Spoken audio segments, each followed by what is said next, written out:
Hello, everybody. Today I'm going to be talking about music and mental health, and at least my personal experience with both of these things and how these things kind of helped me.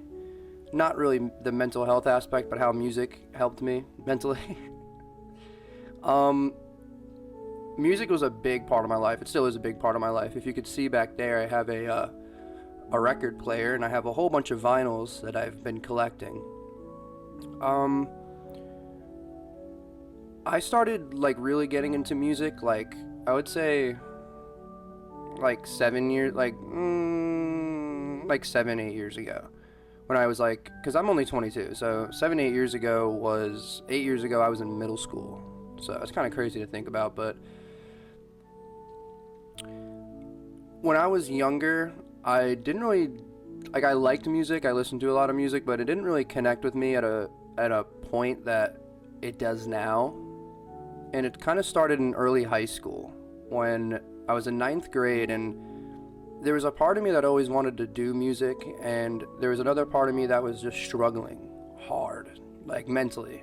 I was doing terrible in school. I was kicked out of multiple schools for just not listening, being defiant. Uh, I wasn't really a violent person, like I didn't really get into fights or anything, but I was just the type of dude that like the teacher would give me a pack and I'd be like, this shit's gay, bro. I'm not doing that shit. So they ended up kicking me out of my school during like elementary school essentially, which they bounced me around and it kind of fucked me up because I lost a lot of education. I ended up getting placed in places that I didn't really belong. You know, I was in a place where there was more violent kids than there was me. You know, I just didn't want to do work, and then these other kids I were with, they also didn't want to do work, but when they were handed a packet, instead of saying no, they would throw their fucking desk at the teacher across the room. So it was like the South Park skit where I'm like, what the fuck am I doing here, bro? But anyway, when I was in, I would say like 7th, 8th grade, I got heavily into EDM, like heavily into EDM, and it was something I kind of wanted to do. I looked really fondly on like EDM artists, and I loved the feeling that it gave me, and it brought me to like a level of peace. I don't know what it was. It was something that it was the first time I ever experienced something like that truly, and I wanted to kind of chase it. I wanted to recreate it myself. And you know, I was really young. I didn't really fully understand it, so I never really took the leap for it at that time. But by the time I got to high school, I was enveloped. By ninth grade, I was listening to so much fucking shit, from rock, rap, down to everything. I mean, for me, music was different back then. In 2018, there was the SoundCloud era, you know, XXX and Lil Uzi Vert and Yachty and all these people. I mean, some of these people are still around now, but it's a lot different. It's a lot different now. Now we got like Ken Carson and Cardi's popping, and you know, it's a lot different. But I'm not really here to go into that. I went from middle school to from a middle school that wasn't in my hometown because I got kicked out of my hometown district to back to my district in high school. So I didn't know anybody, and people like thought they knew me because they remembered me from years ago being kicked out. So it was kind of awkward, and it stunts you socially a little bit for sure. So when that happened, I kind of didn't know who to talk to, but thankfully there was some kids who brought me around, and that's when I started smoking a lot of weed, like a lot of weed. And I would actually say weed is one of the reasons that I ended up being so much more enveloped into music. When I would smoke, especially in early high school, listening to music was like it was like a euphoric experience. There was something about it that was absolutely insane to me. I could hear every single minute detail, every single click, tap. It was fucking insane. And I was like, oh my god, I get it. I was like, I get it. And then I realized this is what I want to do. I gotta recreate this shit. And so I did. I ended up I would say by like end of 10th grade, I was actively starting to produce music. I was making beats. I was working with artists in my very small town. It wasn't really, I lived in a very small town, but it truly was like my gift and my curse. When I look back on, I don't really do a lot of music anymore because I needed to kind of take a step back. I haven't made music in months, and that's kind of where that gift and curse comes in, because as much as it saved me from like genuine mental torment, and the way it can bring me out of a horrible, horrible place is amazing. But when you're so passionate about something and you're creating it, at least for me, I'm so judgmental of myself that if I'm not putting in 120% more than what I think I could really do, then I feel like a failure. And I feel like most people feel that way, especially just with creatives in general. It's hard, man. It really is. Nothing you do until you get it perfect in your mind is right. Now, there's some people who can kind of ignore that and just kind of make whatever the fuck they want to make, and I envy those people. That's amazing. Do that. For me, when I had an idea, I had to lay that idea out perfectly, or else it would actually drive me fucking insane, dude. I'd go insane. I would literally stay up for hours and hours and hours, banging my head, fucking pulling my hair out, trying to figure things out, to the point where the thing that saved me, which I thought saved me, music, like getting enveloped in it so much, was actually a negative for me. It brought my mental health down. It made me compare myself to so many other people, and it just stressed me the fuck out. Constantly having to keep up, constantly having to understand what's happening and with trends and all that. It's just hard. It was just super, super difficult. It hurt. It really did, because sometimes you felt like you weren't doing enough. Almost every day I felt like I wasn't doing enough with it. And that kind of coincides with the mental health. I already suffered from depression. I was already extremely anxious and stressed out, just dealing with life in general, and just talking to people. Like, I had a hard time just talking to people. So when I finally found music and I knew that I was decent enough at it, I never thought that I was bad at music, but I knew that there was a part of me that wanted to be like the top. Obviously everybody wants that. There's a part of everybody in their soul when they create something or when they want to do something creative that they want to be the best at it. Unfortunately, you're going to find out very, very quickly you are probably not going to be the best at it. And that's okay. That is okay. There's a lot you're going to learn. There's people out there that are a lot better than you. A lot better than you. But it doesn't matter. Trust me, it does not matter. It took a long time for me to kind of find happiness and comfort in what I did and what I do and the progress I made personally. But I can only attribute my progress to the amount of effort I put in, right? And other times it's just luck. It's pure luck sometimes, especially with the music industry. And that's what stressed me out as well. And that's what fucked me up for a long time, is it made me resentful of people who were bigger than me. It made me resentful of people who were creating who I thought were creating better than me. It creates this hatred inside of you for other creatives, because you feel like other creatives are cheating. Like they're not doing it the way you think it should really be done.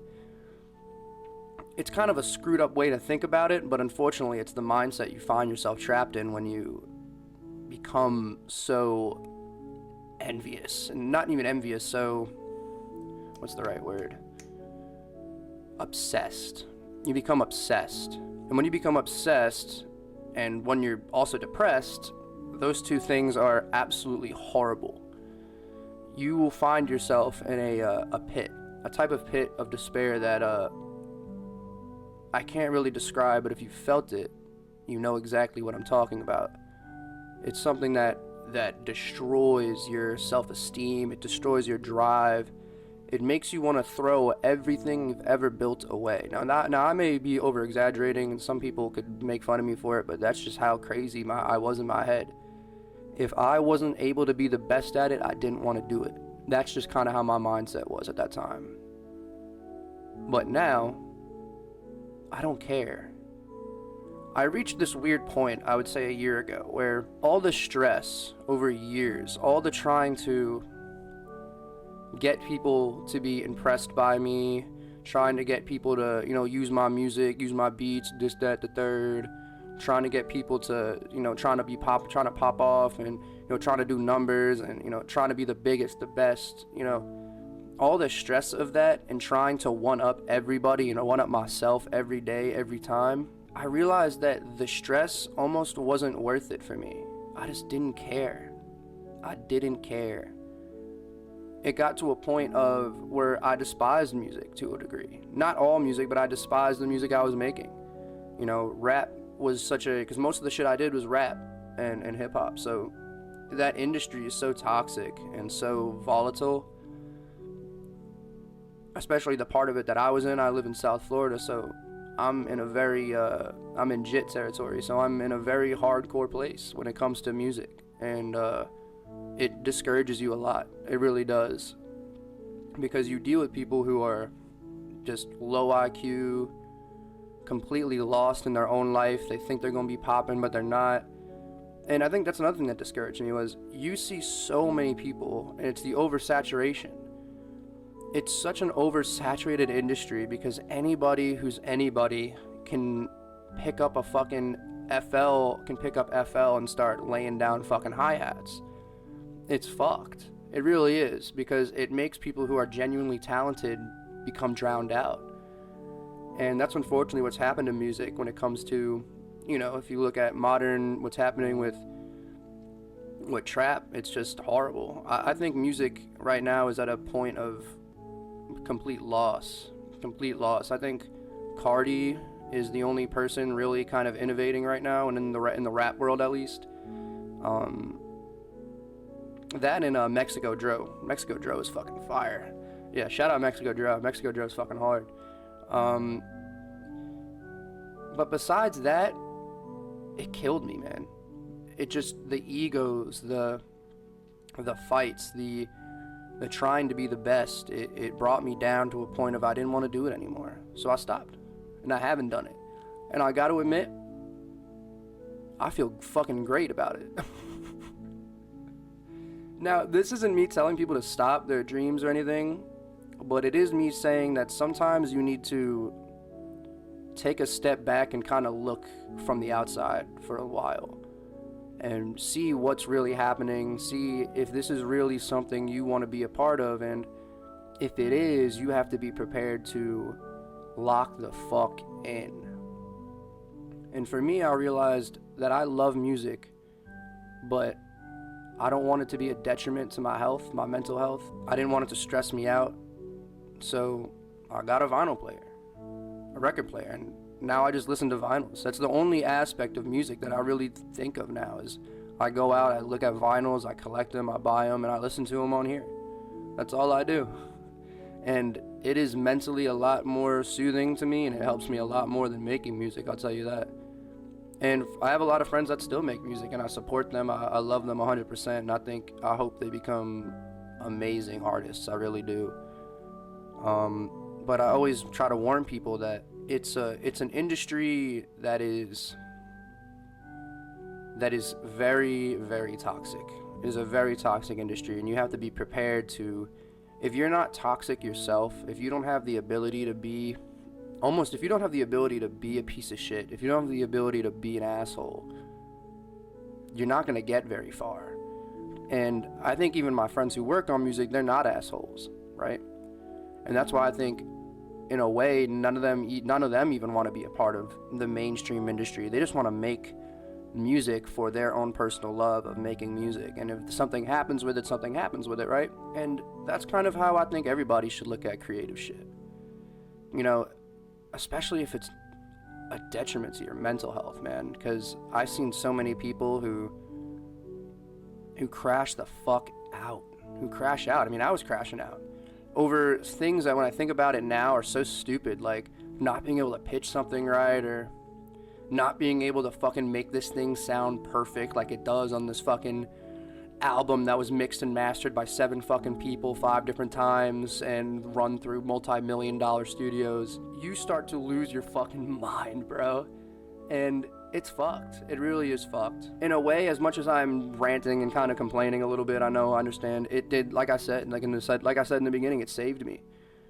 I had no connection with really anybody or anything until I started fully listening to music. It is my escape from a lot of things. And it is my therapist in a lot of ways. And it does calm me down. It puts me in a different mood. If I'm sad and I put on something happy, I'm happy. If I'm happy and I put on something sad, I'm sad. It completely alters your mood. It does. It is magic, but it can also be a curse. And I just want people to understand that, and I want people to understand that there are other people out there that do get this fucked up, that do get stressed, that do feel like giving up and quitting, and it doesn't matter. You don't need to be the best. You don't need to be the fucking god of everything that you do. You just have to enjoy it. And if you enjoy it, man, isn't that enough? Before I end this video, real quick, I kind of wanted to show some of the albums I've been listening to recently to give you an example of what's been helping me out, and maybe you guys will pick some of these things up if you're interested. Literally yesterday, this isn't like anything new, but the other day I found this and I was like, I have to get this because this album is so fucking good. I got Cherry Bomb. Cherry Bomb is fucking awesome. This album single-handedly like inspired like the whole fucking God, am I a retard? Why can't I think of this word? The whole aesthetic. There we go. Jeez. The whole aesthetic of this album is fucking awesome. I mean, the colors, it's vibrant. It's probably one of my favorite, like, just looking albums, like, in my collection. It has, like, the colored Cherry Bomb on the side. Amazing album. Amazing fucking album. My favorite song off it is probably, honestly, this is fucking retarded, but it's Cherry Bomb. It's the crazy-ass one that, like, has no lyrics. It's just the funky-ass beat. That shit's awesome. But, yeah, that's one album I'm listening to a lot. Another album I'm listening to a lot of, this is a very known album. People are going to be like, oh, you don't got that good a taste. Go fuck yourself, dude. But Master of Puppets helped me a lot. Shout out Metallica. This isn't even my favorite Metallica album. My favorite Metallica album is Ride the Lightning or Justice for All. But this shit helped me the fuck out. Favorite song on here, Leopard Messiah. Best song on there. If you think anything else, you're a dick. Next album that I've been listening to a lot of, this one I've actually been listening to the most, honestly, is Nirvana's MTV Unplugged. This fucking album is so good. I listen to this when I'm depressed or like really sad. Just an awesome album. It's such a vibe to like hear the crowd, and it just feels like you're there. I love it. Not really much else to say. Ooh, oh my god, it's gonna fall. Next album is an album that this is probably one of my more unique albums that I have on here. The Dramatics, Drama V. This album is so fucking good. If you've ever heard of these guys, one of the best like soul groups ever. These guys are fucking awesome. These dudes are fucking awesome. This album, this whole album is a fucking banger, dude. Favorite song on here is She's a Rainmaker and Just Shopping. Awesome album. Listen to it if you haven't listened to it. Another album that I've been listening to a lot of recently is Bob Marley's Catch a Fire, sorry. This album is fucking amazing as well. What is my favorite song on here, actually? Obviously there's Stir It Up, which is the biggest song off here, but it's actually not my favorite song on here. It's probably actually the first song, I think. Concrete Jungle. I think Concrete Jungle is my favorite song off of this. This is a great fucking album. It's just beautiful. I love Bob Marley so much. Grew up listening to him all the time. Family parties, events, just everywhere I went. Bobby was there. There we go. And then I know there's about to be another album where people will be like, Oh, he don't got that good a taste. Oh, he don't got that good a taste. Suck my fucking dick, bro. You guys just don't like good music. Facelift, Alice in Chains. I've been listening to this so fucking much. The entire album is a banger. Not really much else to say. If you listen to rock or grunge, you obviously know this fucking album. I guess I'll just say my favorite song is probably either Ain't Like That or We Die Young. Yeah. But those are just some of the things I've been listening to recently, and if any of you guys want to, check those out, I would definitely recommend it. Those albums, especially the last few that I just showed, have very much helped me out mentally, and they brought me to a point of where every time I listen to them, I feel amazing. Like, I feel good after. I feel like a part of my soul has been cleansed almost. It's interesting. It's really interesting. But yeah, that's really all I want to talk about today, guys. I hope you enjoyed this video, and I'll see you guys in the next one, man. Bye-bye.